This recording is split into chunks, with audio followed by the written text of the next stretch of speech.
tools were. You know, I have my jack pole with the top cut out for the rubber. I use it as my breaker bar. Call it Agent Persuasion over here. I got a basic set, you know, I got my basic socket set, all metric, SAE, whatever. Deep socket set, a wrench set, SAE and metric. Mind you, I got these from Walmart. This is my spare kit. My spare kit I keep in the car. Yeah, I got the wrenches at Walmart for 20 bucks. The socket box was 28 bucks. Can't go wrong with it, and it's lifetime warranty for Walmart. You know, screwdrivers, pliers, knives, pretty much anything I can get my hands on.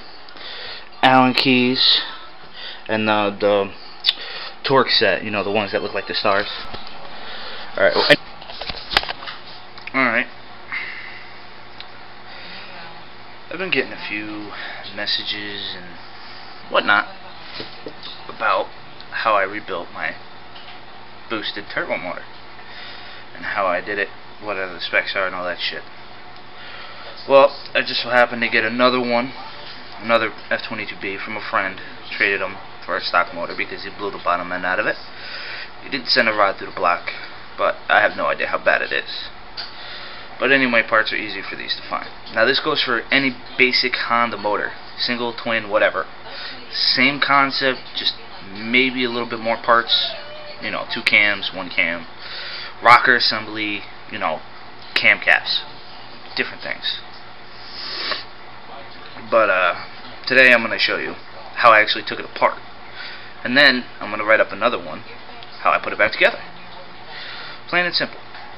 How you want to start off is you could do it 10 million different ways. How I start off is take off the valve cover, like so. You know, 1, 2, 3, 4. Find your valve cover nuts. That's it. Plain. It's some of them, the H22s, most of the twin cams have one in here, and you know, one over here and one over here. That's pretty much it. So you know, you're gonna want to take your valve cover off. Now, if you cannot figure out how to take your valve cover off, you should not be doing this. Yes, I do this in my kitchen. Yes, my wife hates me for it. So, where was I? Oh yeah, valve cover off. Semi-clean workstation. Okay. I prefer you do this on a stand, but if you don't have one, I do. I just can't bring it upstairs. I could bring a fucking motor upstairs, but I can't bring an engine stand upstairs. Oh my god. Anyway, your next step, you could either take off the intake manifold, you know, all the bolts right here in the back. Let me get the flashlight. You got all these bolts. You got a bolt right there, you know, all the way, follow them. Take off your thermostat housing, which is, you know, off the J-pipe in the back, you know. Undo the 310s right here that are connected to those. Boom, pop that off.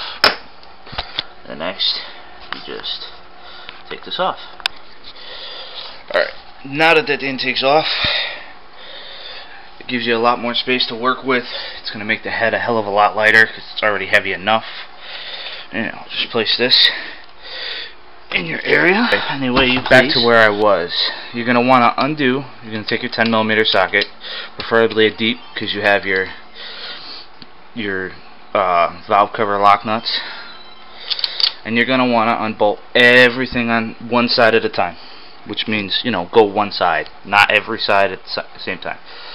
If you do that, then you're going to mix and match parts, even though they are labeled. If you've noticed, I don't know if you could see, this one has E5, which stands for exhaust 5, and this one has I5, which stands for intake 5. Plain and simple, basic numbers. You can't mix the end caps up because they only go on one way, and they have pins, dowel pins that line them up. Anyway, you're going to want to take all this off one at a time, and I'm going to do that. Alright, back to where we were.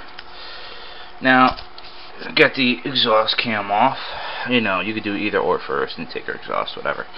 But these have to come out only because the head bolts are underneath them. You know.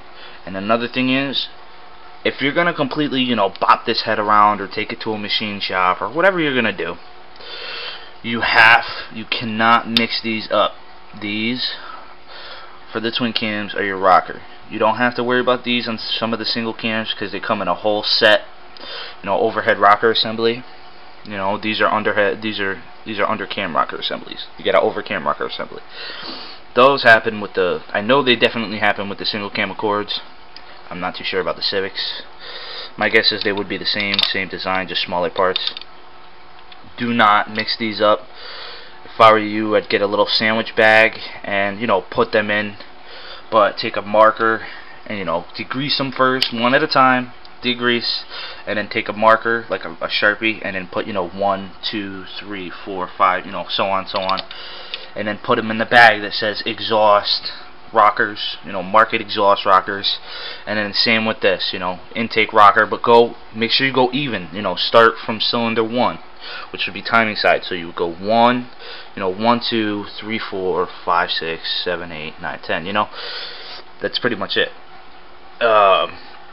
Just make sure you label everything when taking these off, because if you put them back on the wrong way, you're either going to have a valve tap, which is going to force you to do a valve lash, which you're going to do anyway, but 9 out of 10 they like to scorch the cams, which means these lobes right here, they will scourge up and crinkle because everything has its own separate mark. I can't show you close enough, my camera's not that good, but everything has its own mark that's marked through the cams. That's it. That's why when you buy a performance cam, or you have your cam regrinded, and you go to put it back in, they tell you there's a break-in period. Well, that's the break-in period. Your cam has to make the marks, has to get the marks that's already on there, especially with brand new parts. But anyway, I'm going a little too far ahead. Anyway, take your intake exhaust side off. That's what I'm going to do now.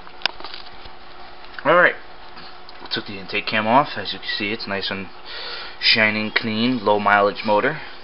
Just starting to turn tinted brown, so which means it's got about 100K on it. But yeah, do not lose these rockers. You know, if you have an over cam rocker assembly, all you have to do is loosen up all the bolts. Just loosen them and just leave them in there, because there's, you know, if there's a little rod in there, that if that rod turns, you won't be able to get the bolt back in, and sometimes it's a bitch to turn the rod. And once you take one of the bolts off, there's a spring in there that'll compress where the cap is for the cam cap, and it shoots it off. You don't want that, because if you lose that, you're screwed. If you get dirt on it, you can clean it, but it's just a bitch. Anyway, just leave the bolts in there and just slowly lift off, you know, get a flathead, pry bar, bop, bop, bop. Just make sure you stay away from the cam journals, whatever. Now there's this over here. This is your cam cap for a twin cam. Try not to lose these. You could reuse them as many times as you want. Person I got this motor off of decided they wanted to go with a little extra protectant, and how do I say, the silicone the shit out of it. Not a bad idea. As long as it keeps the oil out, I have no problem with it. It won't hurt none as long as you let it dry. But before you do that, please wipe the oil out of it, or else it's not going to stick to anything and it's going to leave a gap. Oil's still going to get through. Now, you could leave your spark plugs in there. It's not going to make a difference. You can take them out, you could leave them in, whatever. Next step is to unbolt all these bolts. You know, you got 1, 2, pretty much every other rocker there's a bolt in. Okay, do not mix them up. This one right here is a tall, longer one. Do not lose that one. Do not put that one in another one, because it won't go down all the way.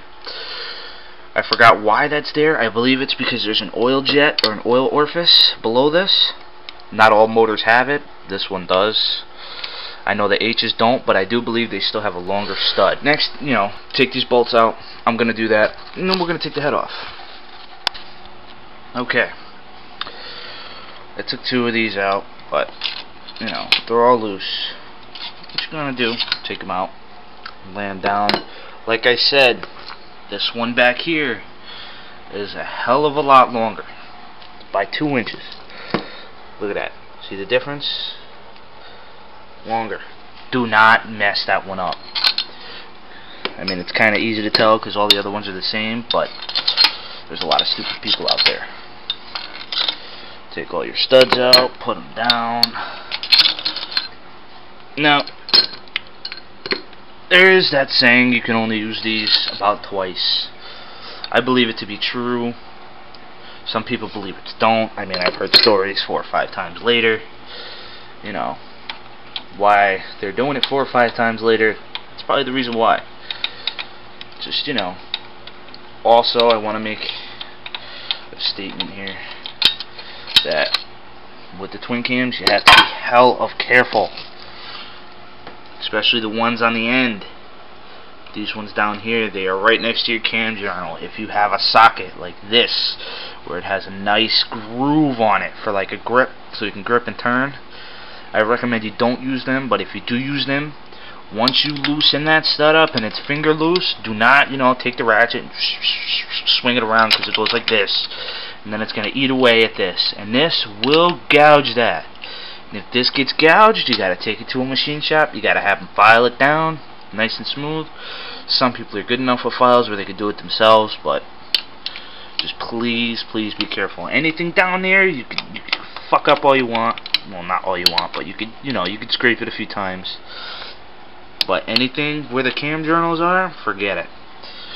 I would consider it garbage once it's done. Once it's done that. Alright? So just be careful. Take your frickin' time. You don't take your time, you're gonna end up with something wrong. You end up with something wrong, or you put something in backwards. Boom, there it goes. Alright, now, head is off. Okay? Head is nice and loose. I do need 2 hands, especially if you have a motor that's just recently had a head gasket done. The dowel pins don't like to stay in their spot. Sometimes they'll stick on the bottom of the block. That's what you want.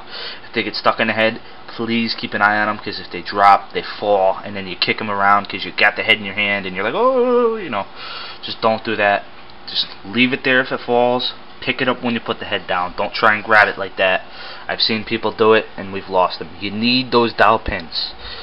There's a reason they're there. They're very important. They keep the head aligned with all the oil orifices, journals, and everything. Even your freaking diameter of your bore versus your head. You know, it keeps everything in line. It's not just there to make sure the head gasket goes on straight. Most people say they are. You believe this shit that I've heard. I'll be back. I'm going to take this off. I'm going to set it down, and we're going to go from there. Alright. Head's off. I put it in my nice clean spot next to everything, because I forgot that the oil pan has to be drained out, which you should have done in the first place. I'll be back on in a little bit.